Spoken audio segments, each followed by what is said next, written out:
Hello students, मैं सौरभ कोहली आपका स्वागत करता हूं अपने यूट्यूब चैनल में। इस स्लाइड्स में आप मेरे बारे में जान सकते हैं। आज का हमारा टॉपिक है इंडियन कॉन्स्टिट्यूशन के बारे में, उनकी क्या फीचर्स हैं और इंडियन कॉन्स्टिट्यूशन हमने किस देश से क्या क्या चीज़ें ली हैं अपने देश में कॉन्स्टिट्यूशन को बनाने में, उसके बारे में आज चर्चा करेंगे ट्रिक वाइज। तो यूके से हमने पार्लियामेंट्री सिस्टम यानी कि संसदीय शासन, कानून का शासन, rule of law, law making procedures, by cameral और सिंगल सिटीजन यानी कि एकल नागरिकता, ये सभी चीज़ें ली हैं। इसकी शॉर्ट ट्रिक है पार्ले बिस्किट। पार्ले यानी कि पी से पार्ले, आर से आर, एल से एल और आगे पार्ले खत्म होने के बाद बिस्किट्स, बी से बाई कैमरल और एस से सी सिंगल सिटीजनशिप। अगला है यूके यूएसए सॉरी, प्रीएम्बलम और president as executive head, vice president as ex officio chairman of upper house, removal of जजेस को हटाना और fundamental rights, independence of judiciary, judicial review, ये सब हमने अमेरिका से लिया है। और इसका शॉर्टकट है provide permanent visa requirement for USA in June. ये सब चीज़ें हमने ली हैं ताकि हम आराम से ये सब चीज़ें सीख सकें। इन ट्रिक्स को याद करना कोई मुश्किल बात नहीं है। आप थोड़ी सी समझ लगाकर इसको ध्यान में रख सकते हैं, लिख सकते हैं, लिख कर याद कर सकते हैं, क्योंकि एकदम शायद आपको ना याद हो। अब कनाडा से हमें याद है कि हमने फेडरल सिस्टम वहाँ का लिया, संघात्मक शासन लिया है। पावर्स का डिविजन्स, पावर जो बटी हुई है, सेंटर के पास अलग है, स्टेट के पास अलग है, वो सब हमने यहाँ से लिया है। गवर्नर्स को जो अपॉइंटमेंट मिलती है वो सब भी हमने कनाडा से लिया है। तो इसका शॉर्टकट है फ्लिपकार्ट का दिवाली अमेजिंग कॉम्बोज।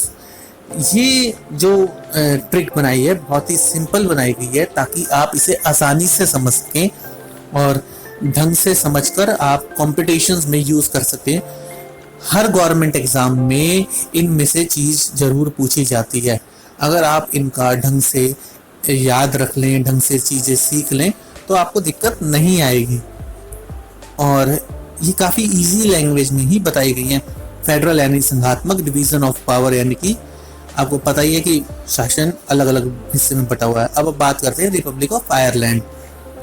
आयरलैंड से हमने नीति निर्देशक सिद्धांत लिए हैं और अपर हाउस यानी कि जो राज्यसभा है उसका नॉमिनेशन कैसे करना है वो भी लिया है। इलेक्शन ऑफ प्रेसिडेंट कैसे होता है इसकी प्रक्रिया भी हमने आयरलैंड से लिया है। तो इसका शॉर्टकट है एनडीटीवी का एक्सक्लूसिव। सही ट्रिक बनाइए, एनडीटीवी का एक्सक्लूसिव। जैसे कोई प्रोग्राम आता है तो कहते हैं ना एनडीटीवी का कोई एक्सक्लूसिव प्रोग्राम आ रहा है, इसी तरह हमने ट्रिक बनाई हुई है। एन से नॉमिनेशन, डी से डायरेक्टिव प्रिंसिपल और ई से एक्सक्लूसिव। और आप अगली स्लाइड में आप देखेंगे कि जर्मनी और साउथ अफ्रीका के बारे में। जर्मनी से हमने इमरजेंसी पावर्स यानी इमरजेंसी प्रोविजंस लिए हैं और साउथ अफ्रीका से हमने election of members of Rajya Sabha, election कैसे होता है राज्यसभा का मेंबर्स का, वो हमने लिया है। और अमेंडमेंट यानी कि संशोधन प्रक्रिया हमने साउथ अफ्रीका से ली है। तो इसका इजी वे में याद रखने का तरीका है ईबे अकाउंट।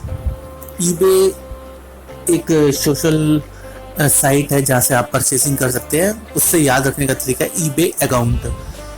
और काफ़ी इजी वे में आप ढंग से समझ सकते हैं, कोई मुश्किल की बात नहीं है। अगर आपको फिर भी ना समझ आए आप कमेंट बॉक्स में लिख सकते हैं, तो आपके आगे भी और अच्छी तरह बताया जाएगा। फ्रांस में अगर देखें तो हमने वहाँ से भाईचारा, स्वतंत्रता, एकता, इक्वालिटी और रिपब्लिकन सिस्टम, ये सब चीज़ें लिया है। तो इसकी शॉर्टकट ट्रिक है फ्रेंड। बहुत ही इजी वे में है। फ्रांस से आप याद रखें फ्रेटर्निटी यानी कि भाईचारा, रिपब्लिकन सिस्टम यानी कि आप जान सकते हैं कि आइडियल्स ऑफ लिबर्टी और इक्वालिटी, ये सब इजी है। यूएसएसआर से हमने क्या लिया है fundamental duties, ideals of justice included in preamble, ये दो चीज़ें विशेषकर हमने यूएसएसआर से लिया। इंडिगो फ्लाइट इसकी ट्रिक थी। और इस तरह हमारा आज का लेसन खत्म होता है। आप इससे जुड़े रहिए, लाइक शेयर सब्सक्राइब जरूर कीजिए। धन्यवाद।